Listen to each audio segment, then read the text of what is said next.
ketika seluruh pegawai menyadari tingkat prioritas dalam meningkatkan pelayanan. Nah, itu tadi juga kita harus membangun komunikasi yang baik dengan karyawan.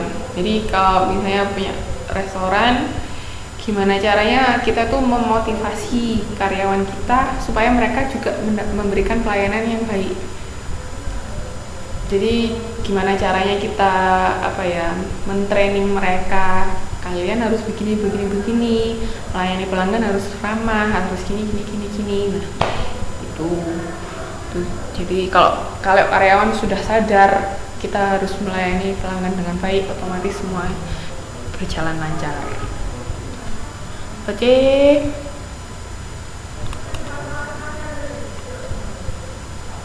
Nah, peran sistem informasi pemasaran: menetapkan kebutuhan akan informasi para manajer, mengembangkan informasi yang dibutuhkan, mendistribusikan informasi tersebut dengan tepat waktu kepada para manajer pemasaran. Jadi intinya informasi itu harus tepat waktu ya, jangan sampai telat. Kan pokoknya karena intinya itu kita tuh cari informasi apa yang diinginkan pelanggan. Nah, begitu kita tahu, kita harus bisa merespon gimana caranya kita bisa memenuhi kebutuhan pelanggan. Kalaupun misalnya nggak bisa, misalnya sumber daya perusahaan kurang, gimana caranya?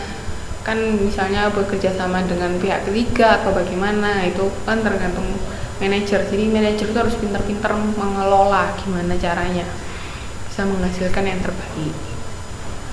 Oke. Nah, kayak misalnya advertising juga. Di sini ada yang suka lihat film Korea nggak? Mbak sama mas-mas ada yang suka lihat drama Korea nggak? Itu sekarang ada film yang lagi main bagus. Judulnya itu Advertising Li Taipei itu. Itu ceritanya bagus. Jadi caranya mereka memasarkan, caranya mereka bikin advertising nih seperti apa, itu bagus, itu untuk dilihat buat referensi perusahaan advertising, gimana caranya mereka bikin promosi, bikin apa. Di YouTube ada. Oke, nanti coba saya kasih linknya. Cuman di YouTube baru sampai episode berapa deh kemarin tuh, belum lengkap. Mbak Yusni itu bagus, cerita dari sisi bisnisnya bagus banget, gimana promosinya, gimana bener-bener jadi dia itu bergerak di bidang advertising. Nah, ketika dia mau bikin suatu iklan, itu dia terjun langsung ke dalam iklan yang mau dia bikin. Misalnya waktu itu ada satu adegan, dia tuh bener-bener jadi orang gembel, jadi orang yang nggak punya rumah. Jadi gimana rasanya dia tuh ngerasain jadi orang nggak punya rumah, nggak punya apa, itu gimana. Nah, setelah dia bisa merasakan, baru dia bisa bikin advertising yang baik. Kan karena apa? Karena kita memasarkan sesuatu itu kan intinya membujuk konsumen, maksudnya mengajak konsumen untuk membeli barang kita, mengajak konsumen untuk datang ke restoran kita, misalnya ke hotel kita. Itu bagus, bisa dilihat buat referensi kalau pas nganggur juga. Oke. Terus kita lanjutkan ya, informasi yang dibutuhkan dikembangkan melalui sistem pencatatan internal, laporan mengenai pesanan, harga, dan persediaan. Nah, sekarang kan semua sudah serba komputerisasi.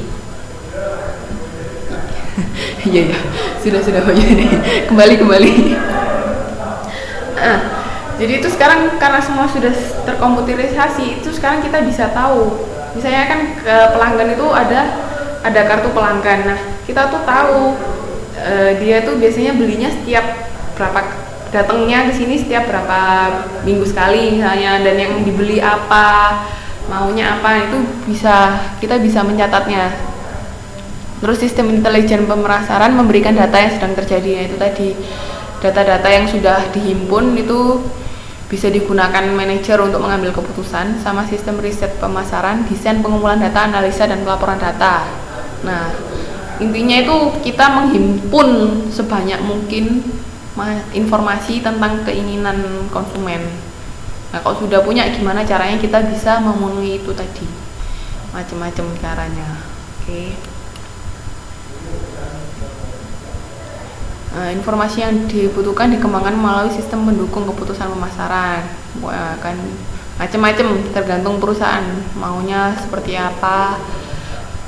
Misalnya sekarang gini, Mbak punya apa, bisa dipromo karena sekarang sudah sosial media kan sudah berkembang dengan pesat. Kita promo bisa melalui Facebook. Misalnya kita kasih apa, promo apa, terus banyak yang komen. Nah, itu kan juga informasi. Kita bisa, misalnya komen, tadi nggak enak. Misalnya kita bikin event apa, nggak enak, acaranya kurang. Aduh, mati lagi. Halo?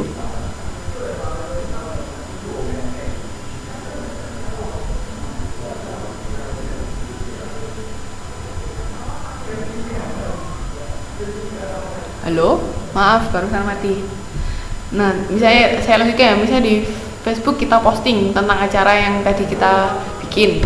Nah, tapi ada yang komen, ini kurang gini, misalnya kurang meriah karena apa, kurang apa. Nah, itu kan juga salah satu cara kita bisa mendapatkan informasi gimana apa yang dirasakan pelanggan. Itu macam-macam, karena sekarang sosial media sudah pesat sekali.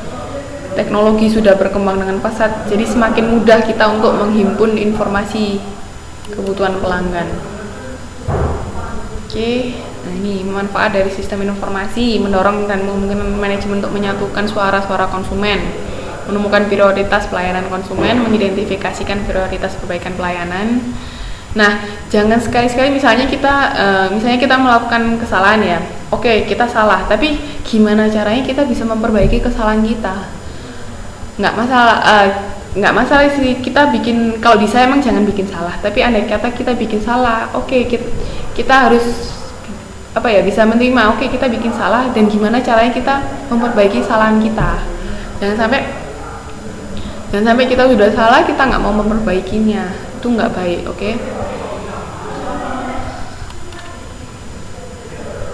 Terus ini pendekatan riset untuk mengatur sistem informasi pelayanan. Nah, ini macam-macam caranya ya.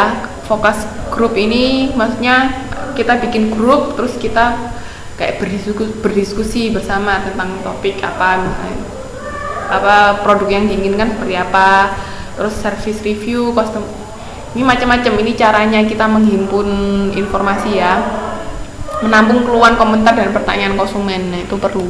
Jadi ini kita harus mendengarkan pendapat konsumen. Ini tetap cara-caranya, gimana cara kita menghimpun, macam-macam. Sampai sini ada yang mau ditanyakan? Jadi intinya ya intinya kita menjalankan bisnis itu satu, memuaskan pelanggan. Gimana caranya kita bisa memenuhi kebutuhan pelanggan?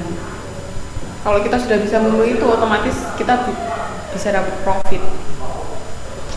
Kalau kita mau profitnya banyak, kita harus bisa memenuhi kebutuhan pelanggan. Sampai sini ada yang mau ditanyakan? Selamat malam. Yang lain, mbak-mbak sama mas-mas yang lain ada yang mau ditanyakan? Minggu depan kan TTM ya. Jadi 15 tanggal 22 Jumat depan nggak ada kelas, tapi diganti TTM aja ya. Langsung PPT-nya dikumpulkan hari Sabtu ke saya, nanti Minggu yang datang TTM presentasi. Kalau yang nggak bisa datang TTM bisa dikumpulkan Word file-nya aja. Kalau yang datang TTM dikumpulkan 2, Word file sama PPT file ke saya. Paling lambat Sabtu depan tugasnya.